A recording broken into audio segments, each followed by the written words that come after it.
Mother-in-law nitpicked everything. We had a smaller budget, largely due to me, and she made sure I felt lesser because of it. She had mentioned wanting to be involved, and since she and my father-in-law were footing most of the costs, I said yes. My bridesmaids helped deal with her, but eventually, I cut her out of the planning entirely because having her around was starting to suck the life out of me. She also made a big deal about my parents not attending or paying for a portion of the wedding. My family and I were completely estranged at the time, and she didn't seem to like that either.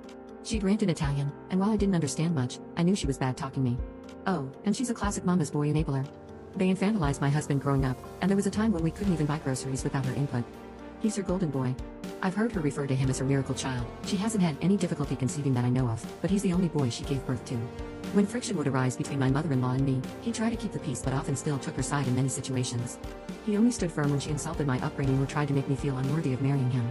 Both things I appreciated immensely, because those are sore subjects, but I wish he'd done more at times. He isn't blameless in this either, but this post isn't really about him. Suffice it to